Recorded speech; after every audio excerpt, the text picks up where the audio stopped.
कुछ ॾींहं अॻु जुडो भरिसां लालची चाचनि पारां 13 सालनि जी मासूम न्याणी ज़ाहिदा दलवाणी खे पैसनि एवज़ 80 साला पीसनि सां परणाइण वारे वाक़िए जूं ख़बरूं मीडिया में अचण बाद औरत तोहफ़ज़ मूवमेंट जी चेयरमैन सनम चांडियो, ऑर्गेनाइज़र सैयद निगाह शाह, औरत सुजात फोरम जी चेयरमैन खानज़ादी कपरी पंहिंजी टीम सां गॾु जुडो ऐं नवकोट जी पुलिस हाणे करे ॼाणायल छोकिरी जे ॻोठ फ़क़ीर शेर मोहम्मद बिलालाणी पहुतियूं, जिते ॻोठाणनि खेनि ॿुधायो त ॼाणायल छोकिरी संदनि माइटनि ॾे वियल आहे।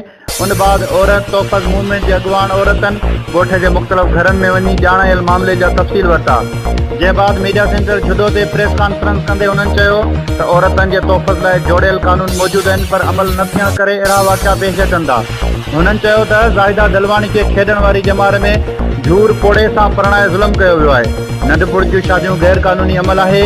उन्हनि वज़ीर आला Sindh, IG Sindh, chief justice, supreme court of Pakistan समेत औरतनि ऐं ॿारनि जे हक़नि लाइ जाखोड़ींदड़ तंज़ीमनि खां मुतालबो कंदे चयो आहे त मामले जो नोटिस वठी मासूम न्याणी सां इंसाफ़ कयो वञे।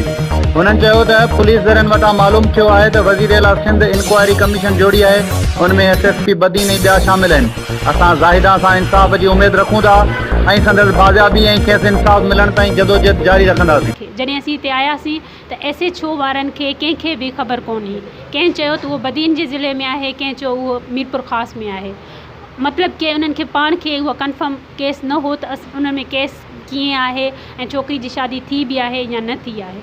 असां उन्हनि खे ॿुधायो त हीउ केस आहे।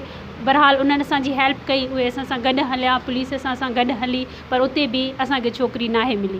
ख़बर न आहे त उहा छोकिरी उते हुई या छुपाए वई आहे या उहा छोकिरी खे पंहिंजे पेरेंट जेका आहे सो ओॾे मोकिली वई आहे। असीं वरी बि उहा आई जेको आहे CM साहिब खे चवंदासीं, असीं जस्टिस चीफ जस्टिस खे चवंदासीं त उन ते एक्शन वठनि। चाइल्ड मैरिज जेका आहे उन जे ख़िलाफ़ु एक्ट जे ख़िलाफ़ वर्जी थी आहे। उन में एक्ट खे हाणे ईअं जेको आहे सो असीं उन जो ख़ात्मो आणे सघूं था त उन में निकाहनामो जेको आहे उन में लाज़िमी इहो करार ॾिनो वञे त निकाहनामे में शिनाख्ती कार्ड जेको आहे उहो लाज़िम हुजे, ताकी नंढनि जेके बि ॿार आहिनि उन्हनि जी शादी ईअं ई असीं जबरी शादी जेके आहिनि ईअं असीं रोकाए सघूं था। ज़ाहिदा दलवाणी जो जेको केस हुयो उनजी स्टडी करण जे लाइ उनजे ॻोठ वियासीं, पर छोकिरी सां असांखे न मिलायो वियो ऐं अर्ली चाइल्ड एक्ट जेको आहे उनजी ख़िलाफ़ वर्ज़ी थी आहे।